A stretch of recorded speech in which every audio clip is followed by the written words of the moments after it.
Em nome de Jesus. Eu faço acompanhado da minha esposa, a Natália, acabou de cantar aqui. O irmão Bruno. Tá vendo, irmão Bruno? Se você der liberdade, se der liberdade, é uma garrafa de café, acabou.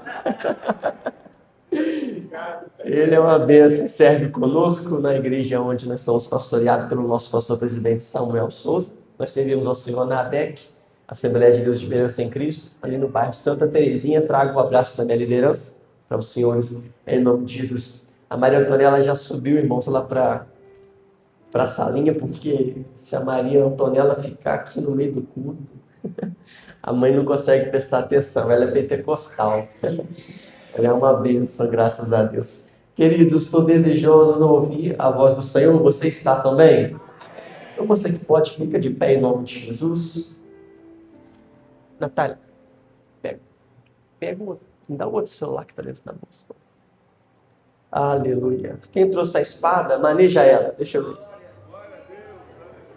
Glória a Deus. Abra comigo Gênesis, por favor, capítulo de número 26.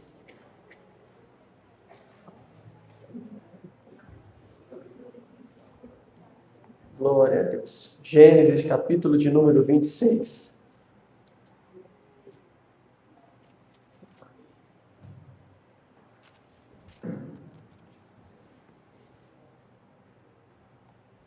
Aleluia. Quem já for achando, já sinaliza com amém.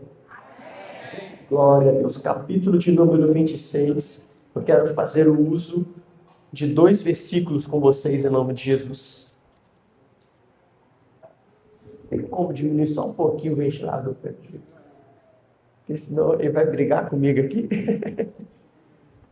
Gênesis capítulo 26, versículo de número 1, e depois o versículo de número 12, que está escrito assim: E houve fome na terra, além da primeira fome que houve nos dias de Abraão. E Isaque foi a Abimeleque, rei dos filisteus, até Gerar.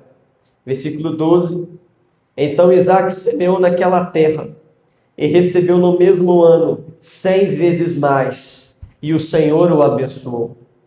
Então Isaque semeou naquela terra, e recebeu no mesmo ano 100 vezes mais, e o Senhor o abençoou. Você pode dar glória a Deus? Você vai fazer um ato profético comigo. Você vai colocar sua Bíblia sobre o teu assento. Coloca sobre o teu assento. Fica com as mãos livres em nome de Jesus. Com as mãos livres. Isso. Agora você vai olhar com carinho, com respeito para quem está do teu lado. Vai apontar o dedo para ele assim, com carinho e respeito. Faz cara de profeta. Vou te ensinar como que é cara de profeta.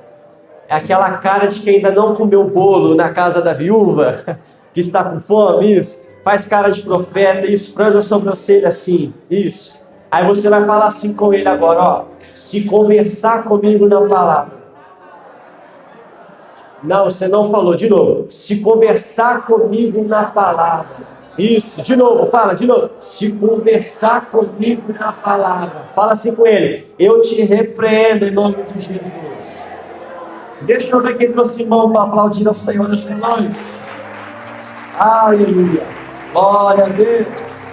Glória a Deus. Glória a Deus. Senta glorificando, bendizendo e exaltando ao Senhor.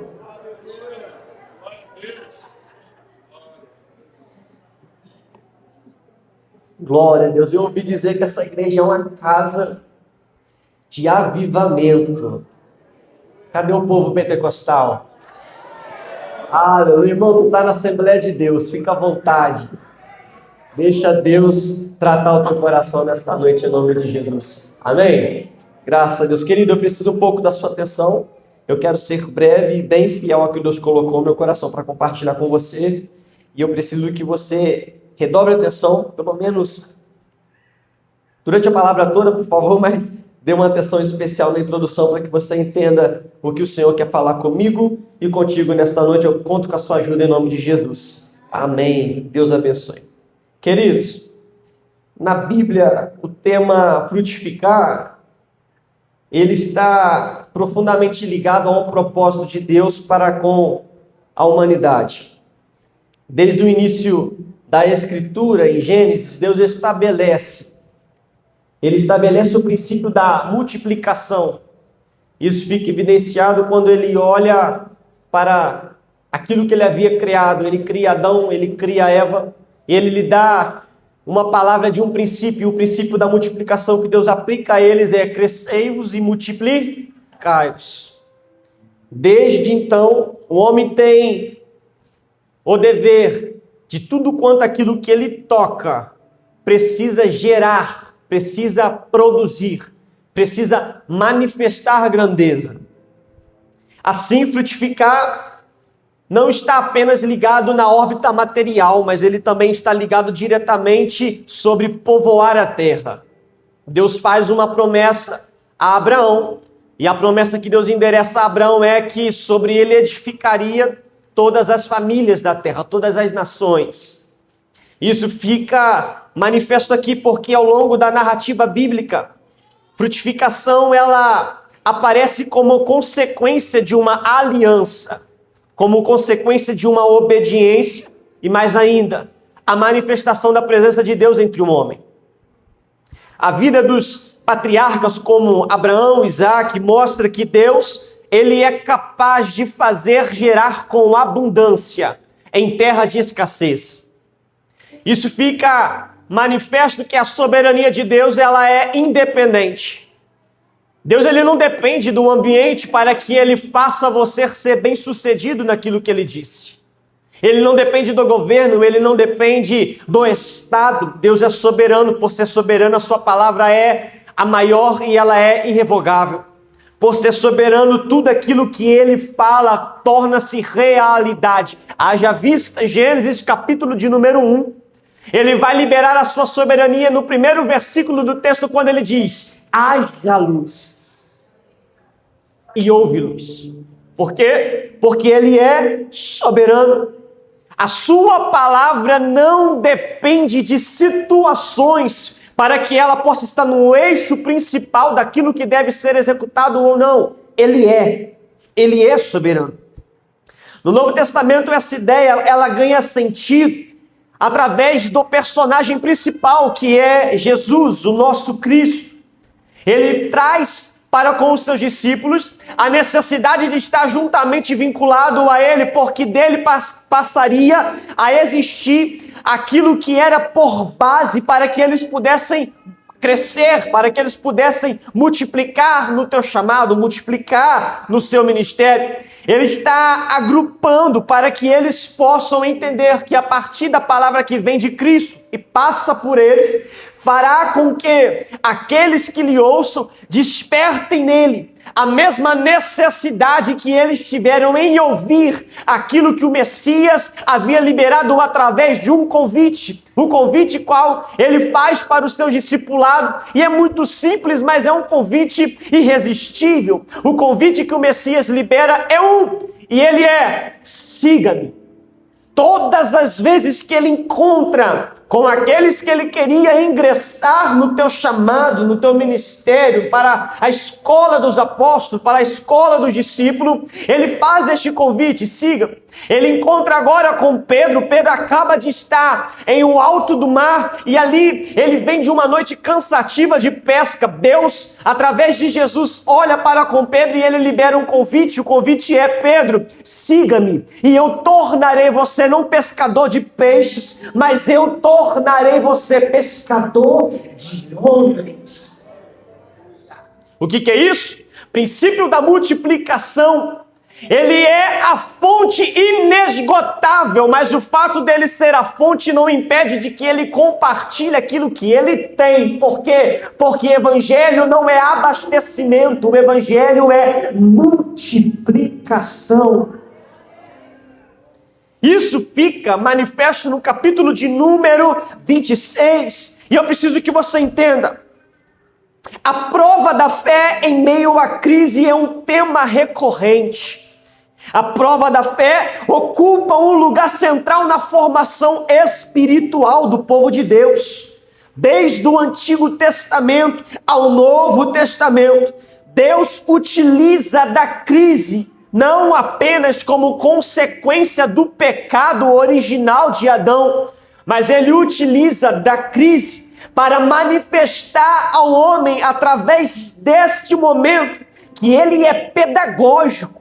Ele quer ensinar através da crise, que a crise vai trazer em nós um aperfeiçoamento, de modo que quando somos testados, manifesta em nós a fé, manifesta em nós a perseverança, manifesta em nós o ato de permanecer. E olha para cá, Deus permite a crise para que a sua fé deixe de ser uma fé conceitual.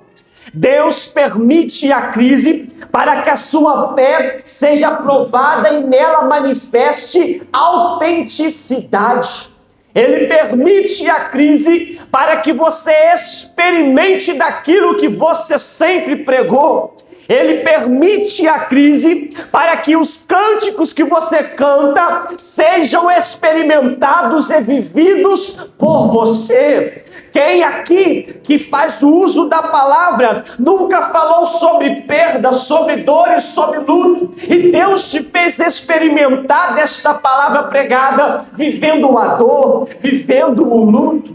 O ministério de louvor que me ouve aqui nesta noite, quantas das vezes vocês subiram aqui nessa santa tribuna para erguer a voz em louvor, e às vezes o seu cântico falava sobre a dor da alma, sobre a dor do espírito. É muito fácil cantar essas coisas, mas Deus permite a crise para você viver aquilo que você canta. Deus permite a crise para você viver aquilo que você prega. Por quê? Porque Ele não quer uma fé conceitual, Ele quer uma fé experimentada, Ele quer uma fé vivida. Então, eu já libero uma palavra profética sobre nós. A crise que nos cerca não é para nos afastar do propósito, muito pelo contrário, é a ferramenta que traz o propósito a viver em realidades sobre nós.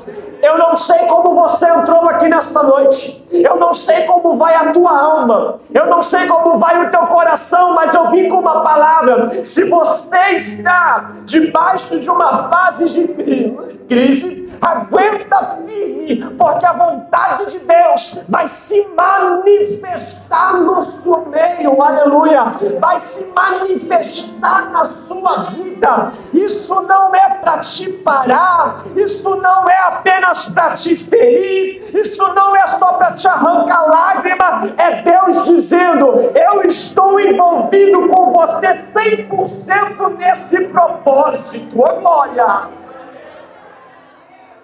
Aleluia, eu sinto Jesus aqui. C.S. Lewis, ele aponta a crise como meio intenso da revelação da voz de Deus. E ele diz que Deus sussurra em nossos prazeres, Ele fala em nossa consciência, mas é nas nossas dores que Deus grita aos nossos corações. O capítulo 26... ele é categórico quando o autor é feliz em escrever logo no versículo de número 1. Ele está apontando um cenário. O cenário é de fome. O cenário é de fome. Isso fica muito evidenciado. Por quê? Porque ele faz de forma intencional. Quando ele diz: e houve fome na terra. Ele está falando de um momento de crise. Só que ele vai, após a vírgula, dizer que esta fome é a segunda fome sobre a terra. Porque ele diz que nos dias de Abraão houve fome semelhante àquela. Olha para cá para você entender. Diferentes de outros capítulos patriarcais, a qual são marcados por grandes deslocamentos, que são marcados como transições, como palavras de ordem que Deus fez para com Abraão. Porventura, quando Deus olha para Abraão e manifesta a ele qual é o teu propósito, Deus libera sobre Abraão uma palavra de comando. Essa palavra de comando é atribuída a uma palavra de ordem, e ordem é para ser obedecida. Deus olha para Abraão e libera uma palavra de ordem, e a palavra de ordem que Deus dá ao homem é: saia de tua casa e de sua parentela. Deus está dizendo: o que eu irei revelar no meio de vós necessita da transição do ambiente. O que eu farei no meio de vós necessita da mudança do local. Porém, Deus não é o Deus que apenas dá ordem para ir, mas Ele também é o Deus que manda permanecer no lugar.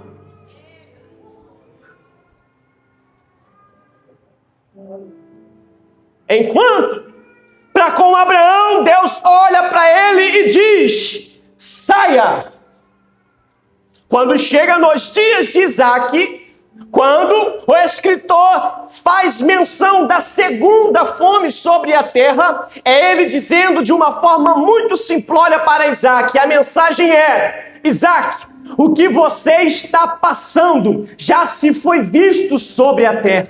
É ele dizendo: Isaac, o que você está passando, o teu pai também passou. Isaac, o que você está vivendo, a sua família é especialista em viver. É uma forma que o autor está promovendo ânimo sobre Isaac ao dizer: é a segunda fome, Isaac. Se é a segunda fome, significa que alguém sofreu do mesmo mal que você. Se eu pudesse aplicar, eu diria o seguinte: o próprio autor olhando para Isaac dizendo: Isaac, este mal que você está vivendo não é novidade. Quem iniciou a obra antes de você, Isaac, experimentou deste mesmo mal. Aí se o Espírito fosse querer dar uma motivação, ele diria assim: veja o teu pai Abraão, Isaac, olha o homem grande que eu tornei sobre a terra. Por quê?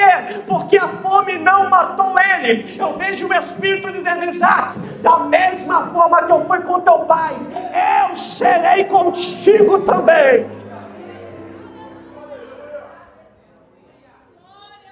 Se havia fome, havia algumas coisas que são atribuídas, e olha para cá, todas as vezes que a Bíblia menciona sobre fome na terra, não está falando apenas de condição econômica, mas está falando de um ambiente a qual gera medo, gera insegurança e gera instabilidade emocional. E eu preciso que você entenda: em tempos assim, o coração do servo de Deus é frequentemente pressionado por sentimentos como o de autopreservação, o sentimento da ansiedade e uma necessidade de tomar decisão baseada no teu medo. E olha para cá para você entender: a autopreservação é aquele momento a qual você não quer atender um telefone, você não quer desabafar. A dor que você está vivendo, ela está tomando conta da tua alma de modo que você não consegue pedir ajuda. Já percebeu que quando estamos na piores das crises da nossa vida, queremos entrar para o quarto, desligar o telefone, trancar a porta e não sair de lá? Por quê? Porque o medo nos faz recolher,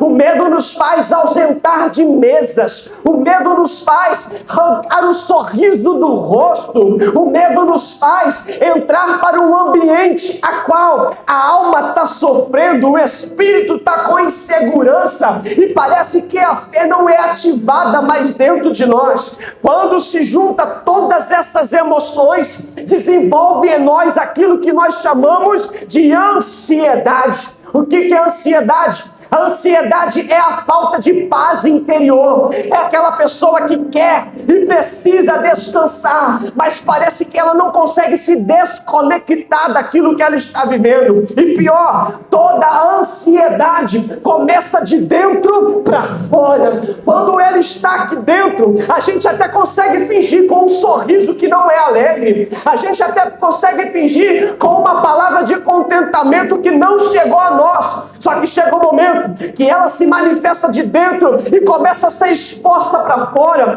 Coceira no corpo, queda de cabelo, uma vontade enorme de só ficar deitado, não tem ânimo. Olha para cá, porque eu estou pregando para gente aqui que já está entendendo o que Deus está dizendo. Quem foi que disse que ao se levantar as suas mãos e aceitar a Jesus como Salvador, a sua vida seria mais fácil? Quem que te prometeu que quando se rendesse ao Senhor, você não sofreria mal nenhum? Quem foi que te enganou dizendo que dentro do Evangelho o céu está como um garçom, pronto para atender às suas necessidades? Não! O Cristo que eu creio, quando Ele convocava a sua igreja, Ele dizia: no mundo tereis aflições, mas eu venci o mundo.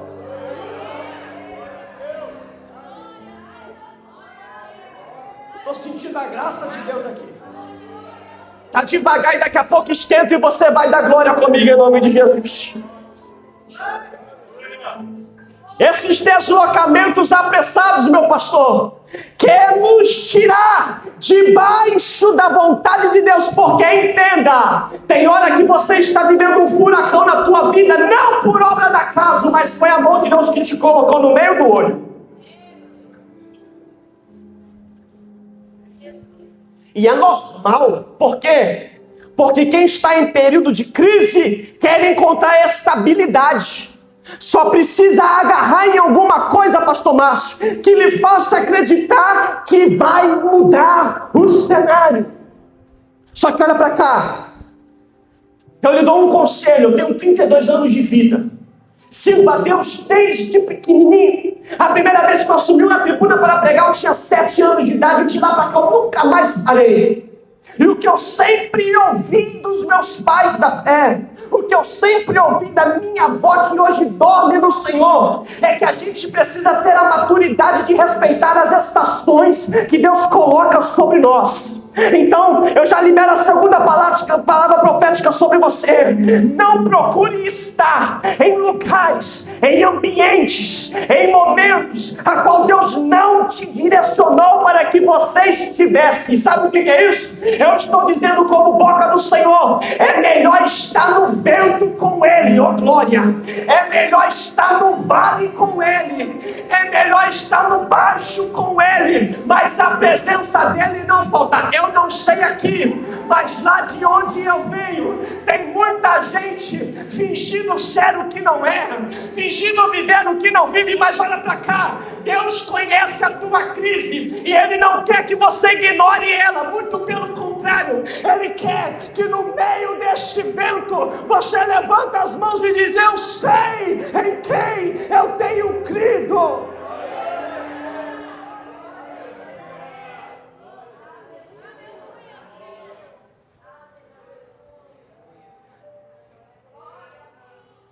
Isaac não está imune de viver as tensões da vida.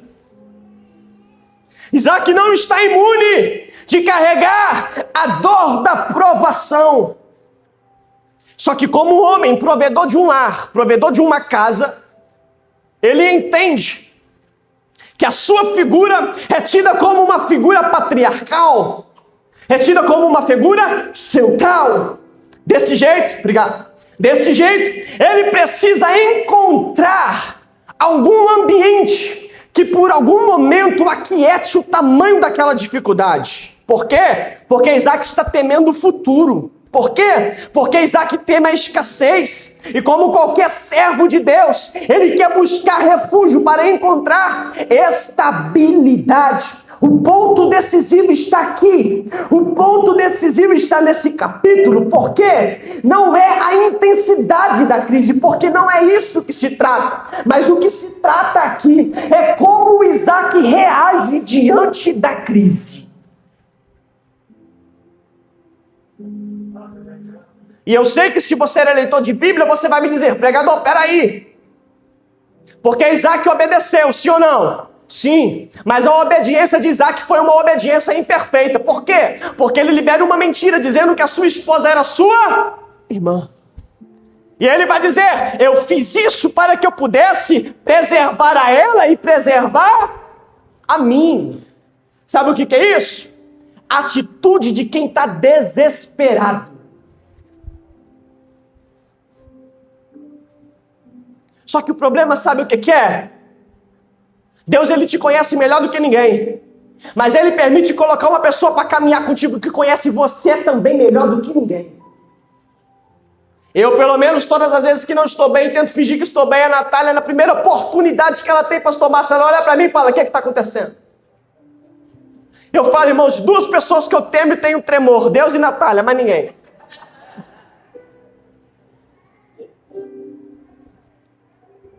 A obediência dele não era perfeita, era uma obediência imperfeita. Mas mesmo assim ele obedece, porque você precisa entender aqui agora. Quem está debaixo de crise, pastor, não está em condição de negociar obediência. Não, o meu Deus aqui do varão me empolgou, vou repetir. Quem está vivendo em momentos de crise não está em condições de negociar obediência. No meio da crise, obedecer é questão de sobrevivência. E olha para cá, eu sei que é difícil obedecer, até porque obedecer é fazer mesmo quando eu não quero. Obedecer é tomar a decisão de agir da forma que ordenaram a mim, mesmo quando eu penso contrário. Irmão, se tu soubesse o que a obediência faz no mundo espiritual, porque tem portas, pastor, que são abertas pelo teu talento, tem portas que são abertas pelo dom que você carrega, mas tem acesso que só a obediência te faz alcançar. E eu gosto disso, sabe por quê? Porque quando Isaac começa a obedecer, ele começa a entender que na hora da crise há uma necessidade. E a necessidade é colocar o natural debaixo do sobrenatural. Você viajou, vou repetir. É colocar o natural debaixo da órbita do sobrenatural. O que é isso? É pegar a crise e submeter a ela na razão da lógica da fé. E aqui que está o perigo. Por quê? Porque a fé possui as suas próprias pernas. A fé possui a sua própria visão. A fé, ela não te estimula a avançar, mas ela garante que você vai avançar e vai chegar até onde Deus falou que você chegaria. Quando Deus identifica a fé de Isaac, começa a subir o nível do relacionamento. E aqui então, Deus começa a se manifestar para com Isaac. De modo que diante disso, o servo de Deus que permanece na palavra, a crise se torna palco da revelação da soberania e do caráter de Deus. É Deus dizendo, vai vivendo cada fase, e na medida da fase que você vive, eu me revelo a você. É Deus dizendo, Isaac, vai vivendo, e na medida que você vive, eu me revelo. Eu imagino Isaac perguntando para Deus, Deus, tá bom, já que é para viver, eu vou, mas eu quero que você se manifeste a mim. É Deus dizendo, rapaz, tu não sabe com quem você está mexendo. Vai vivendo, Isaac. Senhor, mas quem é vós? Isaac, eu sou santo, Isaac. Então eu vou vivendo com a tua santidade. Isaac vai vivendo, e Isaac pergunta, Senhor, quem és vós para nós? E Deus olha para Isaac e diz, Isaac, eu sou justo. Isaac, eu sou fiel. Isaac, eu sou amoroso. Isaac, eu sou misericordioso. Eu sou eterno. Eu sou imutável, ó glória. Eu sou onipotente. Eu sou onisciente. Eu Eu sou soberano, e é para quem é pentecostal. Eu tenho chave de porta que o homem não te dá acesso, Isaac. Quando eu mando você marchar, tu não vai sozinho, Isaac. O general de guerra vai na frente, e operando Deus, Isaac. E operando Deus, Isaac. O Deus que opera sobre tudo e sobre todos, me manda nesta noite te dizer, no meio da tua caminhada, só caminha e eu me revelo a você. Aleluia! Glória!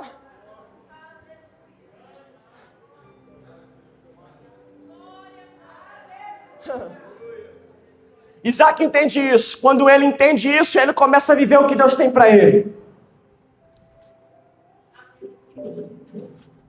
E aqui que está o segredo. Quando ele começa a viver o que Deus tem para ele, ele começa a experimentar de uma maluquice. Não sou eu que falo isso. Paulo que disse que aprova o Senhor salvar os crentes pela loucura da cruz. Meu irmão, a gente é louco. Quem em sã consciência sai de casa, a madeira está cantando. Desemprego, conta atrasado, credor ligando. Da hora do culto tu entra pleno aqui. Tô mentindo? Só tem louco assim na Juiz de Fora.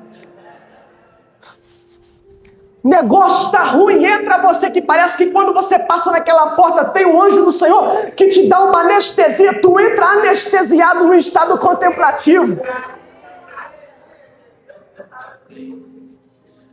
É gente que entra na igreja, mas consegue acessar o culto. Vou repetir. É gente que entra na igreja, mas consegue acessar o culto. Por quê? Porque nem todo mundo que está na igreja entrou no culto. Não, isso é outra mensagem que eu volto aqui para dizer uma outra hora. Isaac entende isso. Quando ele entende isso, Deus olha para ele. Está vendo esta terra, Isaac? Semeia sobre ela. Tu não tem noção do tamanho do problema que o homem arruma aqui. Por quê? Porque em período de crise, é normal se retirar do lugar. Isso é muito fato. Viu que há uns 8 anos atrás, quando a crise na Venezuela se instaurou, o Brasil abriu as portas e recebeu muito venezuelano. Irmão, lá em Juiz de Fora, onde você passava, tinha. E você sentava para ouvir. Eu mesmo dei emprego para alguns, eu gerenciava uma empresa, e naquela empresa eu contava com algumas pessoas assim, nessa condição. E quando eles sentavam, pastor Márcio, para contar a realidade, qual pastor? Eles haviam saído dali, a gente parava e falava, não é possível. Por quê? Porque a crise vai ser tendenciosa a fazer com que você se retire. Só que Deus manda Isaac... Oh, faz bobo não. Deus manda Isaac ficar. Além de ficar em lugar que todo mundo foge, Deus olha para ele e fala, semeia. Olha para cá para você entender. Quando Deus olha para ele e fala, fica. Isaac obedece, é obra da fé. Deus falou, Isaac acatou. Fé. Quando Deus olha para Isaac e diz, semeia, é Deus dizendo, já que tem fé, produza obras. Dormiu. Isaac, já que tens fé, manifesta ela como, Senhor, em obras. Por quê? Porque obra não produz fé, mas a minha fé produz obras. Olha para cá porque eu vou aplicar isso. É Deus dizendo, já que ficou, dá um jeito de produzir. Ah, mas tá difícil. Ah, mas olha para mim, sabe por quê? Porque eu já levantei assim, assim, assim. E Deus está dizendo, já que ficou, produza. Por quê? Porque Deus enxerga a tua fé, sim ou não? Mas o homem precisa ver as tuas obras. Se tens fé, mostra para mim as tuas obras. Por quê? Porque obra é resultado de quem trabalha naquilo que acredita. Se você tem fé e não trabalha, me desculpa, você não tem fé. Se você tem fé e não produz, me desculpa, você tem mera expectativa. E expectativa pode ser frustrada. A fé não é bíblico, ainda que... Oh glória, eu estou sentindo Jesus. Ainda que a figueira não floresça. O que é isso, pregador? Fé. Ainda que a malhada não dê os seus frutos. O que é isso? Fé. Por quê? Porque eu posso enxergar o contrário, mas a fé está dizendo: isso vai mudar. Isso vai mudar. Qual que é a chave e o segredo? É trabalhar a palavra que Deus liberou sobre mim. Isaac semeia sobre a terra. Se fosse num dia como hoje, eu, por exemplo, olharia para Deus e dizer: Senhor, mas me mostra por que eu devo trabalhar. Senhor, foi. Além de eu ficar em lugar de gente doida, tu tá mandando eu ainda trabalhar. Ele dizendo: Senhor, para de ignorar a realidade. Para de ignorar o que está à nossa volta. E Deus dizendo: trabalha. E Deus dizendo: trabalha. Senhor, por que eu devo trabalhar? Porque a escassez não define destino de quem está debaixo de uma promessa. Senhor, por que eu posso e por que eu devo trabalhar? É Deus dizendo: a crise pode atingir a terra inteira, mas não governa quem está debaixo de uma direção. É Deus dizendo: Senhor, mas é ilógico, não posso continuar. É Deus dizendo: lembra da aliança que eu fiz com você? Lembra do pacto que eu selei com a tua casa? É Deus dizendo: a palavra final ainda é minha. Trabalha na terra. Senhor, mas está doendo. Deus olha para ele e diz: Isaac, as bênçãos do Senhor não dependem do ambiente. Ela se manifesta em tempos adversos, porque eu, o Senhor, eu sou a verdadeira fonte da sua colheita. Em tempo de crise, Deus está dizendo: ferramenta na mão, cântico nos lábios e avante, porque a crise não tem poder de determinar o limite da igreja.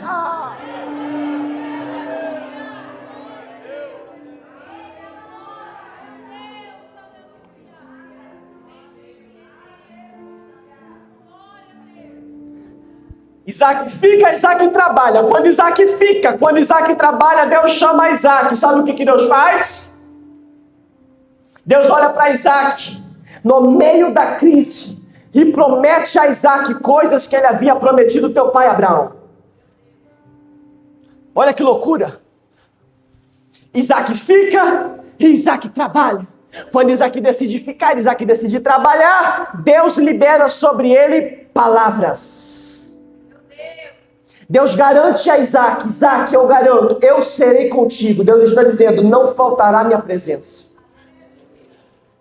Deus garante a Isaac: Isaac, hoje eu confirmo uma promessa feita a seu pai Abraão. Eu te farei multiplicar sobre a terra também, Isaac.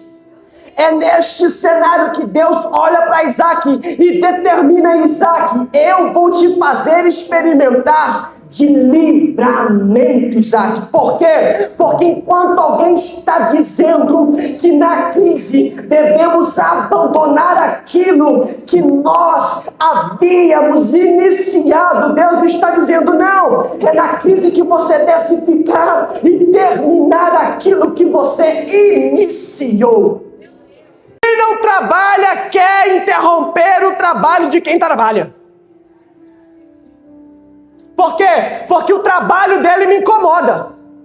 Só que o incômodo que eu tenho não toca a mim, de modo a me fazer trabalhar do jeito que ele trabalha também. Muito pelo contrário, está parecendo trabalhinho, né? Eu não quero trabalhar e quem trabalha me incomoda. Se me incomoda, eu não quero que trabalhe também.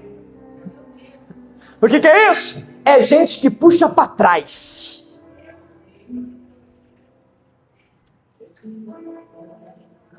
Isaac está trabalhando, e quando alguém está vendo Isaac trabalhar, alguém está dizendo, olha lá, será que esse homem não percebeu que é ilógico semear nesta terra? Por quê? Porque o período climático é desfavorável.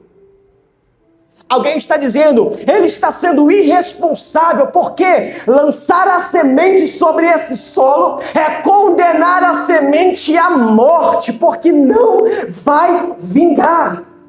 E olha para cá, para você amadurecer isso dentro de você. É você se posicionar no que Deus tem para você, que você vai ver a reação da oposição. Começa a fazer aquilo que Deus mandou você fazer. E você vai ver alguém dizendo assim, rapaz, aí nessa igreja, aí nesse lugar, neste casamento, nessa casa, nessa família. Por quê? Porque o esforço de manter as coisas funcionando incomoda quem decidiu parar. Só que Deus me trouxe aqui para dizer, você vai ver gente desistindo no meio do caminho. Você vai ver gente migrando de lugar. Você vai ver gente migrando de ambiente. Enquanto você ficar, você vai ver gente saindo pela porta que um dia foi recebido. É Deus dizendo, você vai ver porta fechando com a ingratidão, Isaac.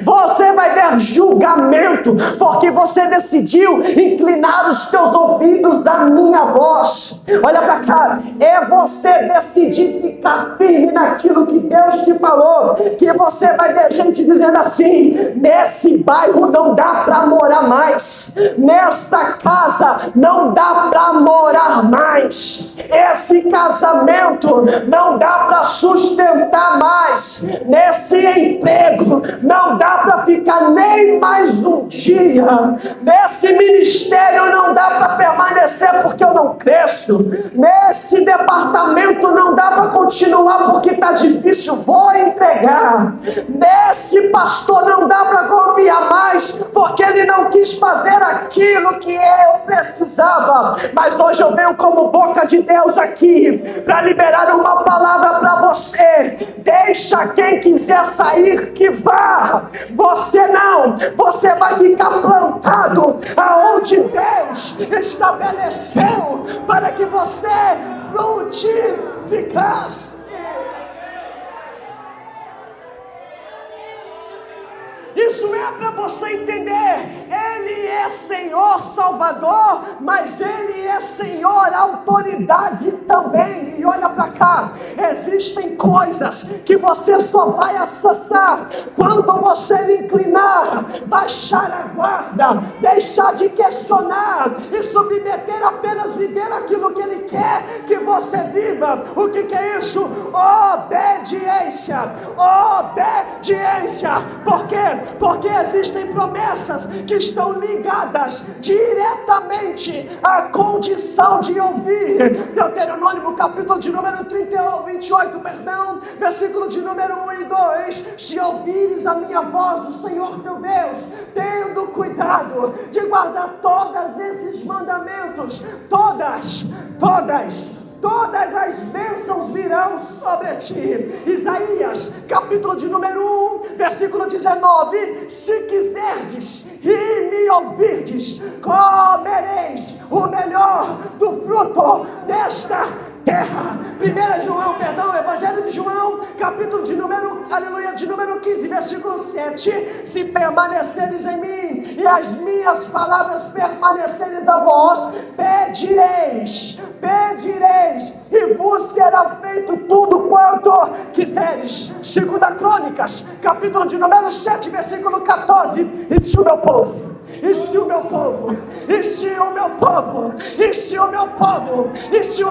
do meu lado direito entendeu, e se o meu povo, aqui na frente entendeu, e se o meu povo que se chama pelo meu nome, se humilhar e orar, e se converter dos teus maus caminhos, eu ouvirei do céu, perdoarei o vosso pecado e sararei a vossa terra.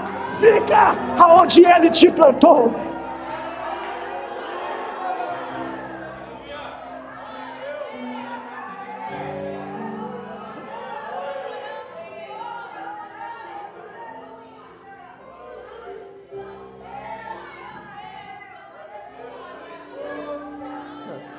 A permanência de Isaac não é apenas uma escolha estratégica. É alinhamento com a vontade de Deus. Isaac fica na terra.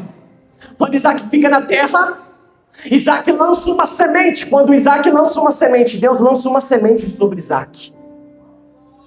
A irmã entendeu? Quando Isaac fica e lança semente, Deus lança uma semente sobre Isaac. Só que olha para cá. Você precisa tomar cuidado. Por quê? De ter a sensibilidade de que há uma voz do céu dizendo para você: não se distraia com as más notícias que chegarem até você. Não se distraia. O negócio está difícil. Mulher, como está? Vai tudo bem. Não se distraia. Por quê? Porque chega um momento da vida de Isaac que quando se lança a semente, automaticamente se volta colhendo. Colhendo o quê? Os frutos. Colhendo os...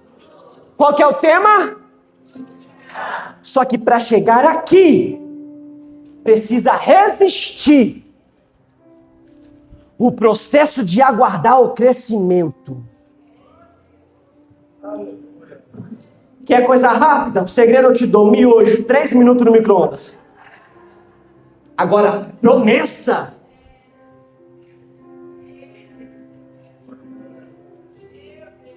Não adianta, pode ser a mulher de oração do coque, essas mulheres é um perigo. Pode ser aquelas, já viu aquelas irmãzinhas que tem um coquinho desse tamanhozinho, mas quando ela desenrola vem aqui embaixo? Irmão, se você vê, pastor Márcio, essas mulheres é um perigo. Lá na minha cidade, na minha adolescência, quando eu estava mais para lá do que para cá, eu fugia dessas mulheres. Eu fugia. E o pior, eu não sei aqui, mas lá antigamente, quando o pastor ia encerrar o culto, meu pastor, ele virava e falava assim: tem alguém aqui para compartilhar alguma coisa de Deus para com alguém? Irmão, aquela hora a pressão baixava na hora.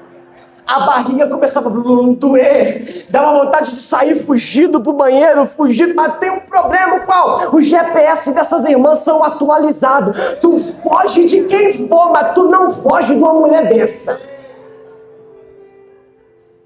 Não foge. Isaac começa a colher os frutos.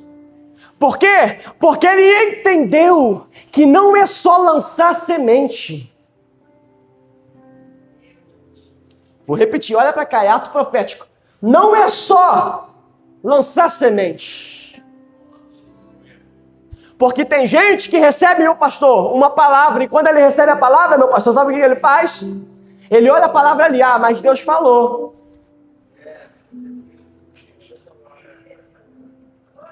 Alguém entendeu?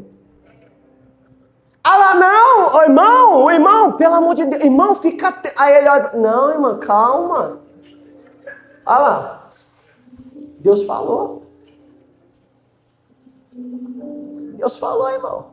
Ainda bem assim, que aqui é problema. Se Deus falou, ele vai... E o infeliz está lá, ó. Quem disse para você que receber palavra profética é estagnar? Porque há diferença de parar debaixo de uma ordem de comando para uma decisão irresponsável, consciente, em não se movimentar com o profético que Deus liberou.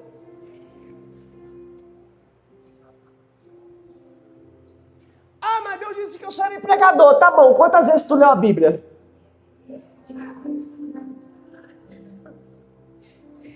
Sumiu glória.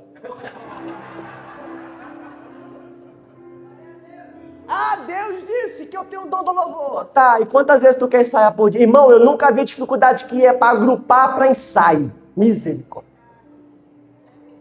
Tô mentindo, a irmã falou que é verdade, depois você refala com ela.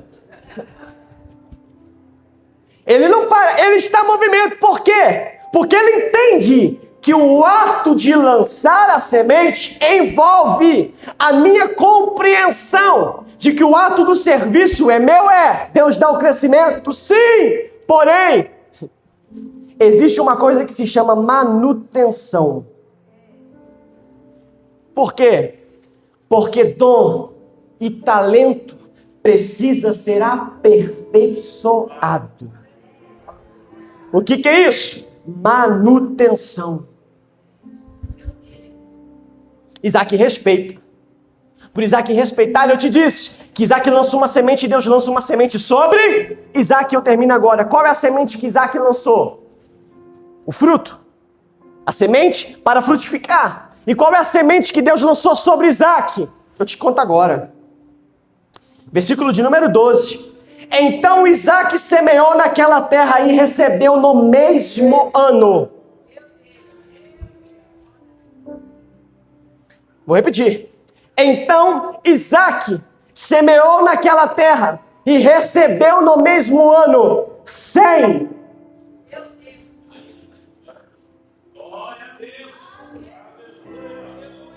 100 vezes mais. Mas haviam dito, não vai florescer. Aí Deus disse, como é que é? Eu poderia até abençoar ele e permitir crescer, só que Deus está dizendo, não, 100 vezes mais. Sabe o que é isso? Deus está dizendo 3 detalhes para Isaac. O primeiro detalhe é, Isaac, quando eu digo crescimento 100 vezes mais, eu estou me referindo a uma colheita abundante e transbordante. De modo que, depois que Isaac colhe tudo aquilo, meu pastor, que ele havia plantado sobre a terra, ele se torna senhor de terras, ele se torna senhor de servos, de modo que ele é convidado a se retirar daquele lugar. Por quê? Porque o tamanho que Isaac cresceu não se comporta mais naquela localidade. Por quê? Porque quando eu ouço o Senhor, crescimento é inevitável. Ele colhe de forma abundante. Porém, quando o texto diz, foi 100 vezes mais, traz a conotação não apenas de abundância, mas também traz a conotação de que foi um processo acelerado.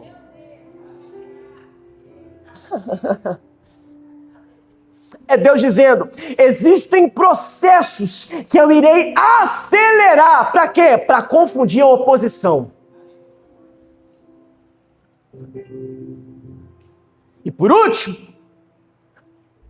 Deus faz com que Isaac rompa o ciclo natural das coisas. Por quê? Porque a lógica era, saia da terra porque é uma terra de morte. Só que Deus faz Isaac semear na terra, colher abundante, de forma acelerada. E no final ele está dizendo, sabe por que eu permiti todas essas coisas? Para que todas as vezes que olhar para você, alguém diz, como pode? Até ontem não tinha crédito nem para comprar na Renner. Hoje está assinando Minha Casa Minha Vida. Por quê? Processo acelerado. Eu preciso terminar agora, e você olha para cá. Não questione aquele que te deu uma palavra. Vocês acompanharam o que aconteceu na Juiz de Fora? Acompanharam? O que tem de amigo meu sofrendo porque perdeu tudo.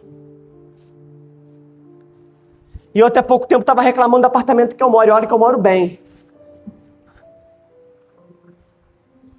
Aí teve um dia que Deus me repreendeu, sabe o que Deus me repreendeu? Falou assim, tem quase 3 anos que você está aqui dentro desse apartamento, eu nunca vi te agradecer por esse ambiente. Por quê? Porque é normal a gente questionar aquilo que a gente ainda não viveu. Quanto aquilo que a gente vive se torna coisa ordinária, de modo que para você, agora, perde para ver. Será que Deus vai permitir você perder pessoas, perder coisas para você dar valor? Não tem como frutificar sem respeitar os processos agrícolas. Vai devagar, não tem problema. O importante é você chegar lá. E olha para cá, tem gente que cresce, mas não frutifica. E tem gente que frutifica mesmo sendo pequeno, já fica de pé. E tem gente que frutifica mesmo sendo pequeno.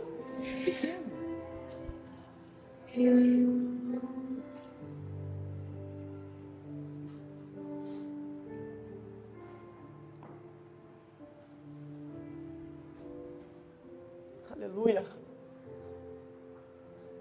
Só que crescer dói, irmão.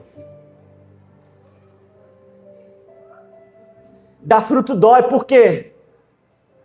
Porque fruto é manifestação de coisa interna que se torna externo. E quem tende a frutificar, tende a levar pedradas. Por quê? Porque o fruto que está lá em cima, quem nunca pulou muro para roubar manga do vizinho? E como que tu arruma a manga do vizinho? Tacando? Ah lá, o pastor fez isso, ó. Olha lá. Por quê? Porque aquilo que está lá está em posição de destaque. Só que olha para cá. Exposição gera retaliação. Não tem como querer crescer sem ser exposto. Quer frutificar? Aprenda a lidar com a dor do crescimento. Vai doer? Vai. Mas a recompensa vem do céu. Fechando os olhos, eu quero orar com você em nome de Jesus. Senhor, nós entendemos que o Senhor vai tornar grandes as obras das nossas mãos na medida em que nós nos tornarmos sensíveis à sua voz. Senhor, todas as vezes que o meu irmão, a minha irmã, pensarem em arredar os pés do local do propósito, oh meu Deus, arrasta ele para o centro da tua vontade, para que ele entenda que o Senhor, oh glória, que o Senhor fez todas essas coisas. Cerca esta igreja, Jesus, mas cerca esta igreja, Jesus, com a sua glória, com o seu poder, para que eles entendam que aquele que sobrevive o processo vai colher os frutos das suas obras, e não será debaixo de lágrimas, mas voltarão sorrindo. Haverá um cântico novo, haverá um sorriso nos olhos, haverá um sorriso nos lábios. Acelera os nossos pés de encontro com a sua vontade, em nome de Jesus. Quem pode aplaudir ao Senhor? Glória a Deus.